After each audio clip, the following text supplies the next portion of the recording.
All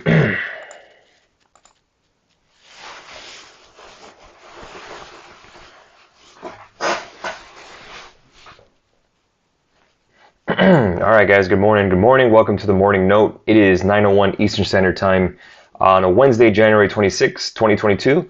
Thank you so much for joining me today. My name is Carlos Garcia, founder and CEO of G.A.R Capital. Before we begin, bottom right-hand corner of your screen, click that little white logo, turn on notifications, subscribe to our channel. Please hit that like button if you love these videos. We do them twice a day. Thanks again for joining me today and every day here on the G.A.R Capital YouTube channel. All right, let's go ahead and talk about the market, shall we? Dow futures up 381 points, NASDAQ up 2.35%, S&P up 1.6%, 44.18. Russell 2001 up about 1.58%. 10-year Treasury yields kind of flat-ish, 1.78%. The dollar index is up 0.17%, 96.10. The VIX is down 8.66% at 28.46, below 30. That's a really good first step where we want to go. Taking a look at crude oil, it's up 1.64%. API showed inventory build higher, I think about 800,000 barrels of oil. So we'll have, I believe, crude oil inventories right around 10:30 this morning. So we'll take a look at crude oil as we get that number in. All the news will be coming in on Twitter. So just a heads up again, if you like news, if you love this morning note stuff, I will always be live blogging on Twitter at G.A.R Capital. Gasoline futures, $2.51, up 2% on the futures side. Gold is down about 0.5%, 18.43 an ounce. Silver is flat, 23.89 an ounce. Euro dollar is down 19 pips, 112.83. 114.31, up 43 pips for the dollar yen currently. Why is the market up today? Well, Microsoft guidance was very strong. I talked about Microsoft yesterday, and I was basically saying at $269, $270 a share, made 0 cents. Valuation was really out of whack. That was pretty much indiscriminate selling for no reason. That's the capitulation of fear right there. And finally, when the guidance came in from Microsoft, finally the world made sense again, and now the stock is up nicely this morning. It's up, let's see how much it's up today. This morning, it is up 6% this morning. I knew it. I wish I had aftermarket trading. I didn't have it. I would have bought shares at 270. Whatever. I will be buying more this morning. That guidance was solid. Their revenue, profit, it's a home run. Microsoft in itself has almost like 5 companies. So again, it's a winner. It's a banger. It's a great one to own. A great bedrock for any portfolio. Most fund managers do own it. So again, Microsoft, well done. Finally, things make sense again. Good companies should be rewarded for great guidance and a great quarter. It's kind of like yelling at your child for making honor roll, but you're saying, well, the guidance isn't good enough because I don't know if you're going to make honor roll next month or next 9 weeks. That's basically what the market said right at 4 to 5:30 when Microsoft reported earnings. I just couldn't believe it. I was looking at that and I'm like, what more does the market need? I mean, it doesn't make any sense.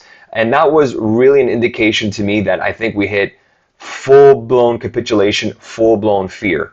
I think we are closer to the bottom, or if not, we hit the bottom than anything else. I think with the FOMC today, there was an interesting note that came in from JP Morgan. It says, Fed, quote, likely to strike a more dovish tone, which could trigger an equity rebound. That would be like a whiplash move to the upside. Expectations are so hawkish at this point, we believe the bar for a positive surprise is fairly low.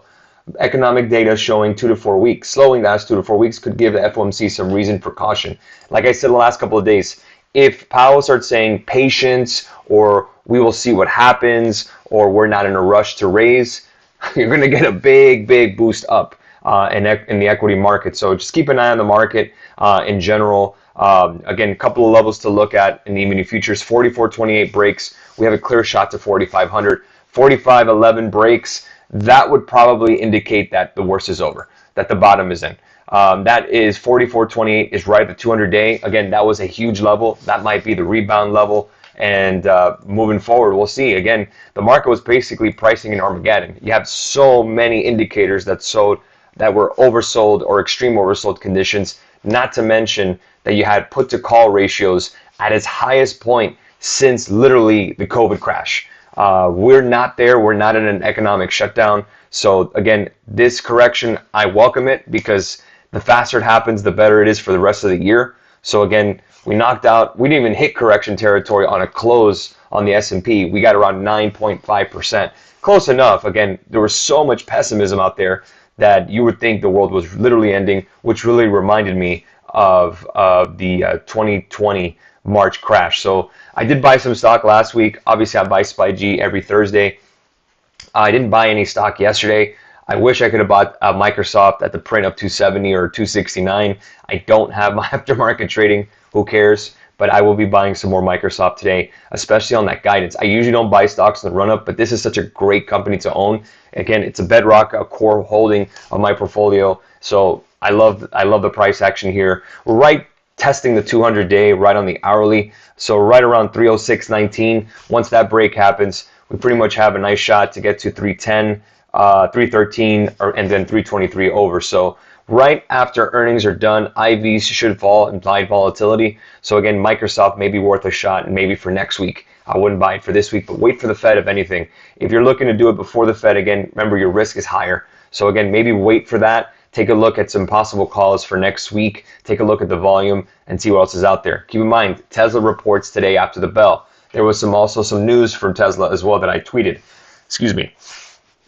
Let me go ahead and find that for you. And then we also have some earnings I'll go ahead and report to you guys too. Let's see here.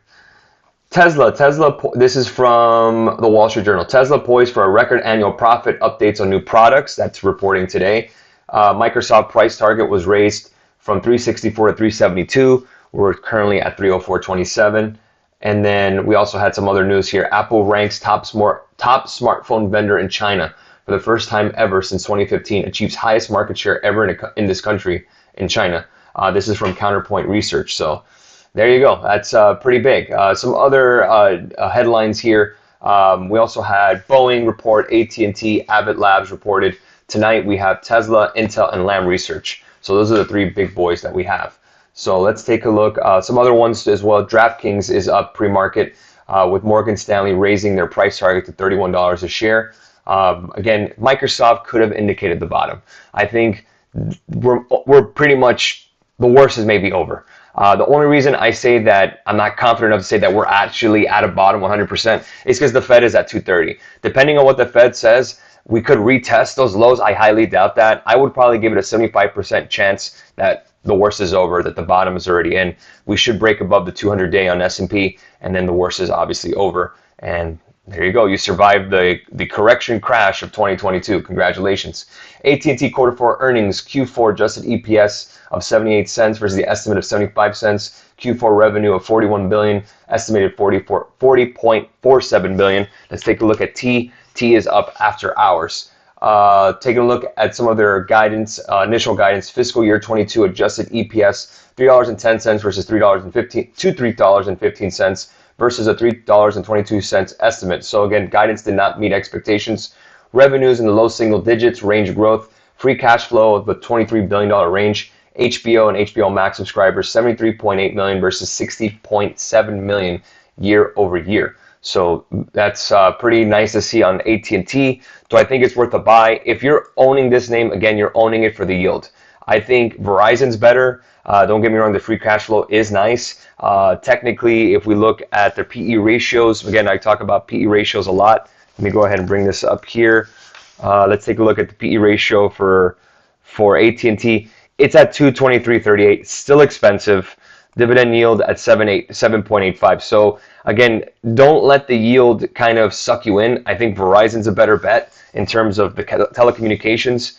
Verizon PE ratio is at 9.95 with a 4.84. So I would, if you have AT&T, I would probably sell into this rip and then move it over to Verizon. Personally, I don't have AT&T. Again, if you own it, it's not the worst thing in the world. I just think it's too expensive in terms of their price to earnings. I think Verizon's a better deal. Again, maybe you can look at some T-Mobile. T-Mobile's PE is a little higher. That's 39.51. Remember, they own Sprint as well. I think Verizon's the better play in terms if you want to get consistent yields with good free cash flow and a nice balance sheet in the telecommunication space. I think Verizon is the one you want to look for.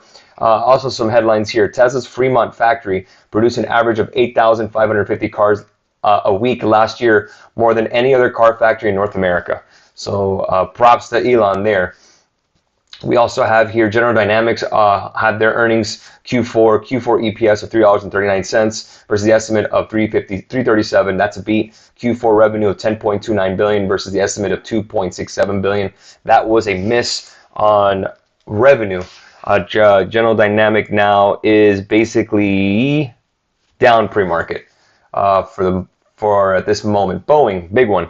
Boeing reported earnings. They are up slightly pre-market. Here's the report. Negative $9.44 adjusted versus negative 9 cents earnings. So that's EPS.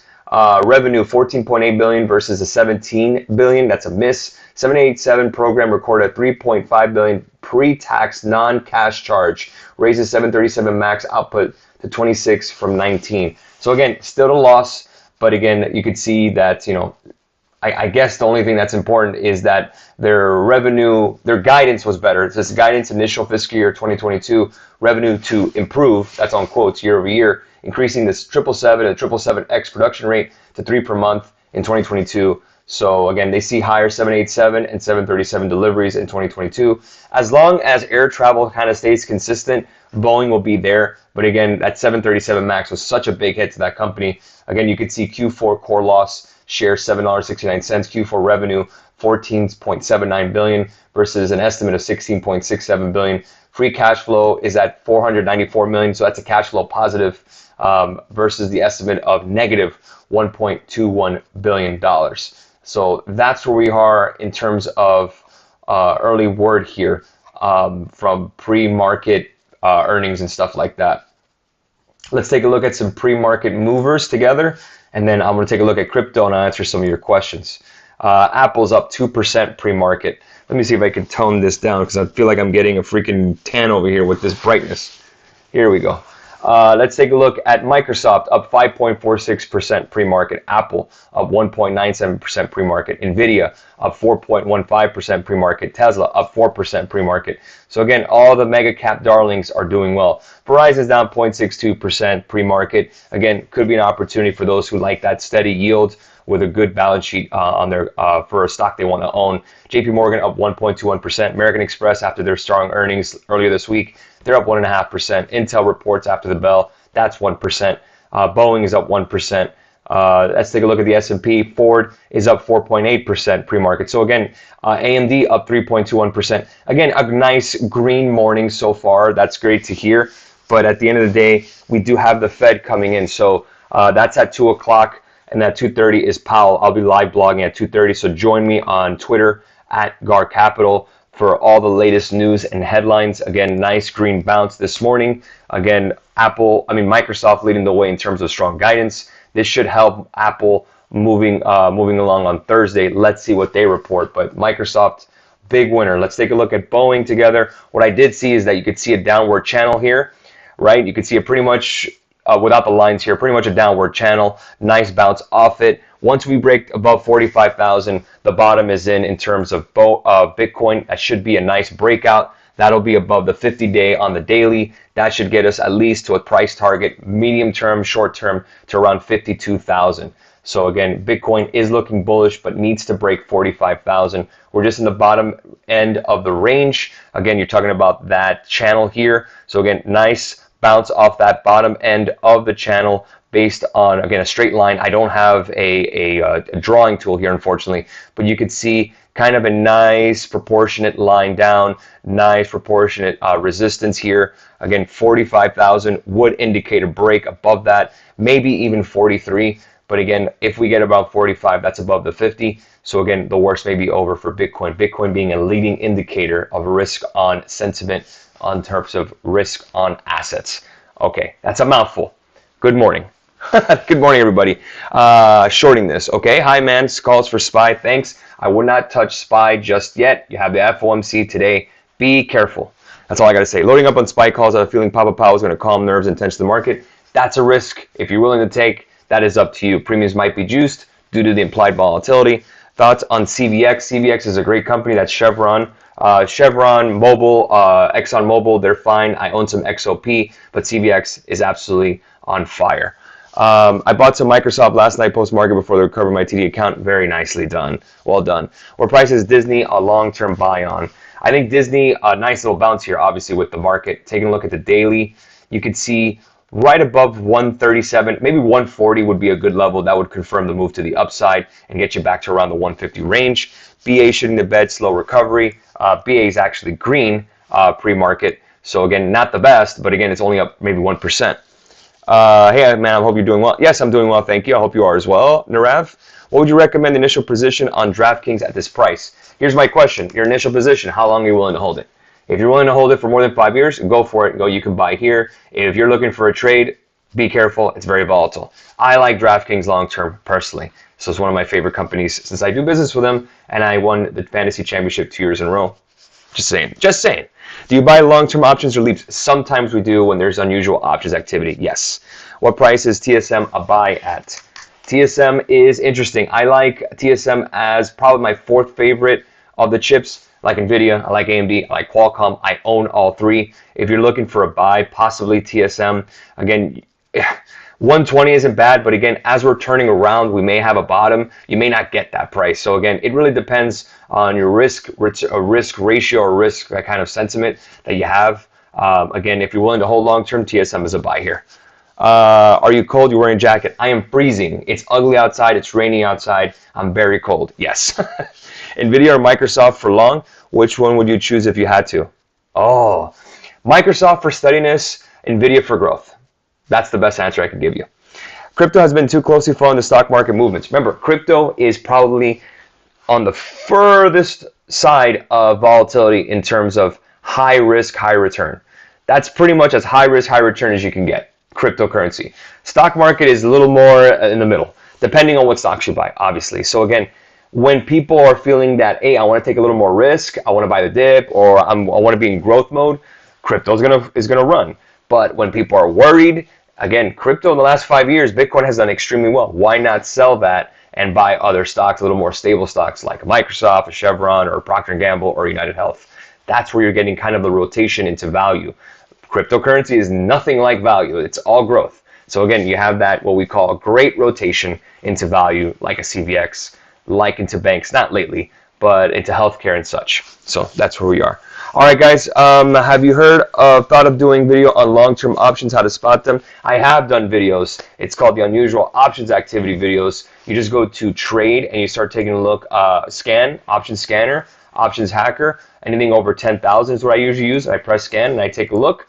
Based on what's high volume out there, that gives me an opportunity to take a look at the stock, take a look if the chart makes sense for a breakout or a breakdown. Pretty simple stuff, nothing too crazy. All right, guys, we're getting a little bit of weakness, a couple of points off from the highs here. Nothing really crazy, but again, the real main event is Powell today at 2:30 and the FOMC. Don't expect rate hikes today. That's not happening. 100% chance that 0% chance that you're not going to get a rate hike. There's not going to be a rate hike, so don't worry about that. But again, we want to hear what he's going to say in terms of patience. Remember the word patience, being prudent. We're waiting to see how things develop before we rate hike. We're going to soar. If he says we're going to have 4 rate hikes and the first one's in March, then we're going to have weakness. So again, be careful out there. Price to add Microsoft along. I am buying Microsoft this morning at the bell. That's what I'm doing today. All right, guys, have a great rest of your morning. We'll catch you guys in the afternoon for the aftermarket recap. Make sure to keep following us on Twitter at G.A.R Capital for live market blogging throughout the day. 9:30 to 4, I'll talk about the market. I always tell you guys what I see and everything like that. Have a great rest of your morning. We'll catch you guys later in the afternoon. Cheers.